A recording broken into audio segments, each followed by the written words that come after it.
بسم اللہ الرحمن الرحیم۔ عن ابی سعید الخدری قال رسول اللہ صلی اللہ علیہ وسلم من آل ابنتین او ثلاث بنات او اختین او ثلاث اخوات فصبر علیہن واطمعہن وسقاہن وکساہن من جدتہ وعدبہن ورحمہن واحسن الیہن ویتق اللہ فیہن حتی یمتن او یموت عنہن فلہ الجنہ۔ ابو سعید خدری رضی اللہ عنہ سے مروی ہے، انہوں نے بیان کیا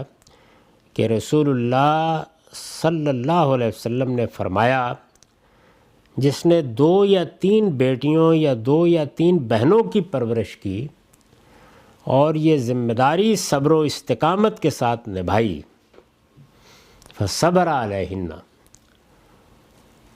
اس پر جزا فضا نہیں کی کہ لڑکیاں پیدا ہو گئی، اب کیا بنے گا،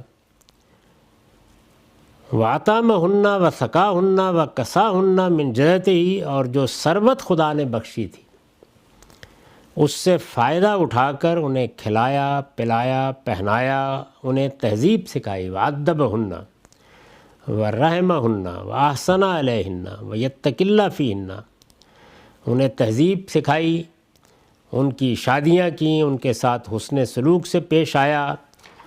اور ان کے معاملے میں اللہ سے ڈرتا رہا، یہاں تک کہ وہ انتقال کر گئیں یا ان کو چھوڑ کر یہ دنیا سے رخصت ہو گیا، اس شخص کے لیے جنت ہے۔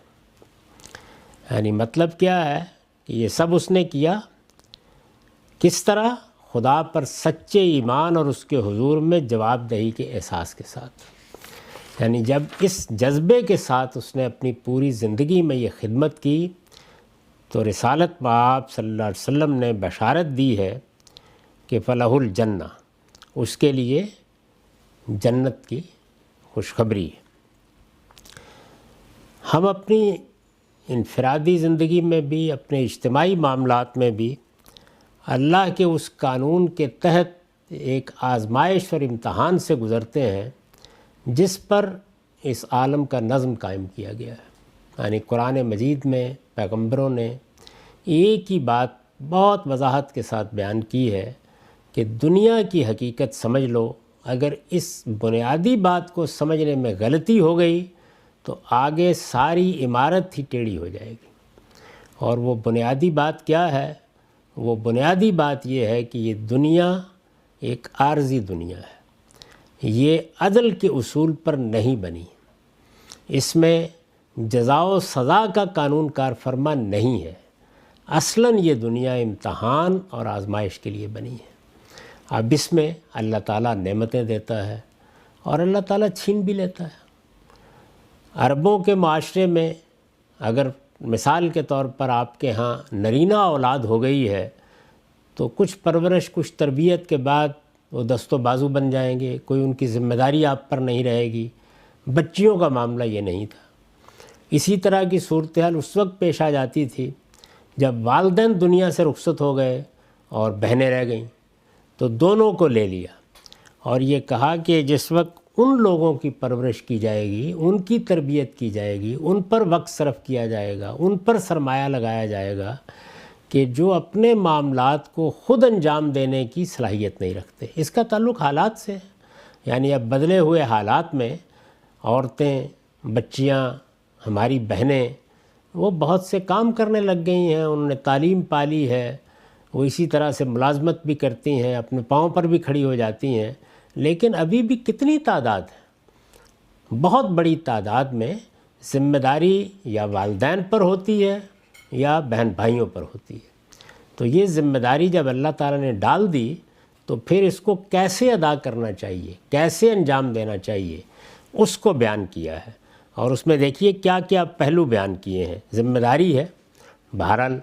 کفالت بھی ہوگی، معاملات بھی دیکھے جائیں گے، ایک زندگی بھر کا مسئلہ پیدا ہوگا، خاندان میں بھی بعض ایسے مسائل اس کے نتیجے میں در آئیں گے جن سے نمٹنا آسان نہیں ہوتا۔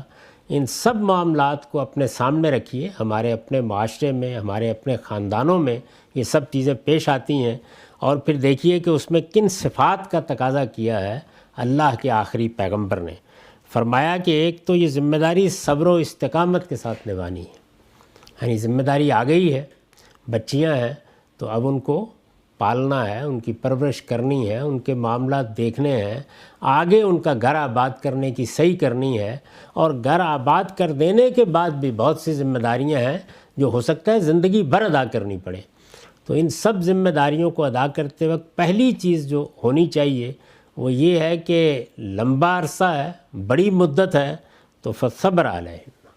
یعنی اس کے اوپر صبر و استقامت کا رویہ ہو، صبر و استقامت کے ساتھ یہ ذمہ داری نبھائی جائے۔ یہ نہیں ہے کہ آپ نبھا تو رہے ہیں لیکن احسان جتا رہے ہیں، آپ ان کی عزت نفس کو مجروح کر رہے ہیں، آپ کی طرف سے ہر دوسرے تیسرے دن جزا فضا ہوتی ہے، آپ اللہ تعالیٰ سے گلہ کرتے ہیں، آپ سر پیٹتے ہیں اور کہتے ہیں کہ یہ مجھ پر کیا مصیبت آ پڑی ہے۔ نہیں، وقار کے ساتھ ان کی عزت نفس کا لحاظ کرتے ہوئے، ان کو حقیقی احترام دیتے ہوئے یہ ذمہ داری ادا کی جائے تو یہ کیا ہوگا؟ فصبر علیہن،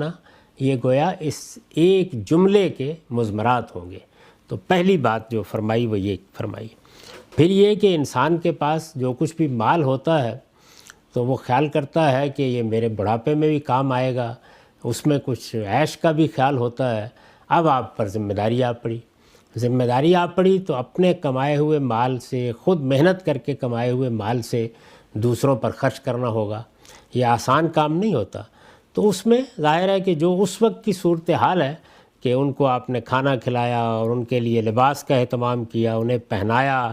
یہ سب کیا، اور صرف اتنا ہی نہیں بلکہ جو علم کی، دین کی، خاندان کی میراث ہے اس کو منتقل کیا۔ ہر معاشرے کی یہ پہلی اور بڑی ذمہ داری ہوتی ہے کہ جو بچے اس کی آغوش میں ڈالے جائیں ان کو وہ پہلے جو کچھ اس کے پاس ہے وہ دیانتداری کے ساتھ منتقل کرے۔ یعنی ایسا نہیں ہو سکتا کہ بچوں کے سامنے آپ حقائق کی پہلی مرتبہ دریافت کا طریقہ اختیار کریں، بلکہ سوسائٹی کی روایات، سوسائٹی کا رواج، سوسائٹی کا عرف پہلے وہ منتقل ہوتا ہے۔ اسی طرح ماضی کا علم منتقل ہوتا ہے، تو اس کو بھی ایک لفظ میں ادا کر دیا ہے وَأَدَّبَهُنَّ، کہ آپ نے انہیں تہذیب سکھائی۔ پھر یہ کہ ان کے معاملات کو دیکھا، سراپا شفقت رہے، شادیاں کیں، ان کے ساتھ اچھا حسن سلوک کا رویہ اختیار کیا، اللہ سے ڈرتے رہے، ہمیشہ یہ خیال رہا کہ پروردگار ہم سے کوئی غلطی نہ ہو جائے، کوتاہی نہ ہو جائے، ایسا نہ ہو جائے کہ ہم کسی ایسے اقدام کے مجرم قرار پا جائیں کہ جو ان کے لیے نقصان دہ ہو یا ہماری نیت اور ہمارے اخلاص پر جس سے حرف آئے۔ تو اگر اس طرح اللہ سے ڈرتے ہوئے، جب اللہ سے ڈرتے ہوئے کوئی کام کیا جائے گا تو اس میں خدا کا سچا ایمان ہوگا، اس کے حضور میں جواب دہی کا احساس ہوگا، اور بندہ یہ خیال کر کے خلوت میں، جلوت میں جو کچھ کرے گا اپنے آپ کو اللہ کے سامنے جواب دہ سمجھ کے کرے گا۔